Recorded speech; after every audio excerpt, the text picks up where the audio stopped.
Aujourd'hui, la question qu'on va se poser, c'est est-ce qu'il y a vraiment des catégories d'aliments?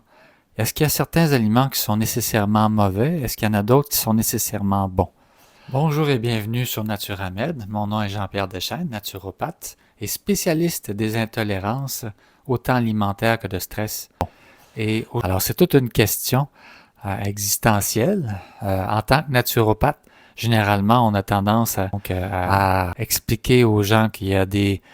aliments qui sont vides de nutriments et il y a des aliments qui en sont au contraire remplis, donc des vitamines, des minéraux, des bonnes protéines, des fibres, des phytonutriments, etc. Et d'autres, donc, qui sont transformés par l'homme généralement et qui en contiennent pas beaucoup. Alors, la vision que j'ai avec celle de méditants comme Jen Chosen-Bays, qui est aussi une médecin, c'est au contraire de ne pas catégoriser les aliments, mais plutôt de les voir comme neutres, de les voir comme des aliments qu'on va pouvoir expérimenter dans notre laboratoire, qui est notre corps et notre esprit, en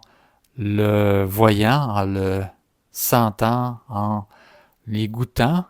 ensuite en le mâchant pour l'insaliver et l'avaler, pour ensuite sentir comment est-ce que l'estomac vient aussi à l'accueillir et enfin comment nos cellules peuvent être nourries de ces aliments-là. Alors, c'est vraiment une vision totalement différente de voir comment est-ce que finalement un aliment peut être perçu comme neutre, sans qu'il y ait de culpabilisation, sans qu'il y ait de jugement, de stress par rapport à manger certains aliments dits mauvais pour soi. C'est ici justement de le faire en pleine conscience, de le faire avec bienveillance pour soi et ultimement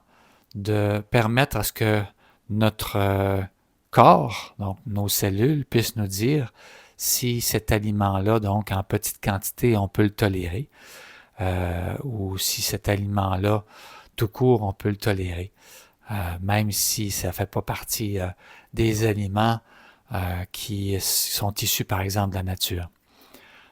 Contrairement à ce qu'on pense, c'est pas tous les aliments naturels qui sont bons, tout comme c'est pas toutes les choses qui viennent de la nature qui sont bonnes, comme on peut pas dire que l'arsenic ou même le cyanure contenu dans les pépins de pommes ou d'autres produits comme les noyaux d'abricot sont. Mais c'est sûr que d'un autre côté, les aliments qui sont hautement transformés par l'homme, des substances alimentaires modifiées, autant laitières que de viande que de gras modifiés, donc peuvent ne pas être bien reconnus par nos cellules, ça c'est clair.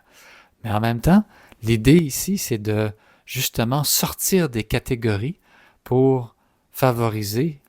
l'expérience directe d'un aliment sans qu'il y ait de cette culpabilisation, sans qu'il y ait de ce remords, de ce stress face à l'aliment. Alors c'est d'enlever finalement la croyance, d'enlever le conditionnement face à un aliment pour faire en sorte que cet aliment-là, on puisse le percevoir sans filtre et sentir si cet aliment-là, justement, à cet instant, nous convient. Alors, c'est tout un programme qui est nécessairement axé sur la pleine conscience alimentaire. Alors, on ne peut pas aller vers l'instinctothérapie ou une alimentation dite intuitive si d'abord et avant tout, on n'est pas pleinement branché sur la conscience, la pleine conscience de l'aliment qu'on vient à mettre dans notre bouche et aussi donc le fait de sortir du jugement puis d'être bienveillant envers soi. Alors, c'est ce que je propose, donc comme transformation alimentaire, afin justement que le mindset ou l'attitude face à l'aliment puisse être changée et que en même temps on puisse respecter nos intolérances alimentaires actuelles et même renverser la vapeur avec cette façon de faire pour que on puisse de nouveau, après avoir mis de côté un aliment qui est hautement sensibilisant, le réintroduire dans notre alimentation, et ce, avec une nouvelle croyance, un nouveau conditionnement face à cet aliment. Alors, si vous avez aimé cette vidéo, vous pouvez cliquer sur j'aime, vous pouvez également vous abonner à ma chaîne et le partager à des gens qui vous pensez qui pourraient en bénéficier. Et si vous voulez des outils gratuits pour votre digestion générale, vous pouvez vous inscrire à mon infolettre en cliquant en bas dans les liens description. Alors, merci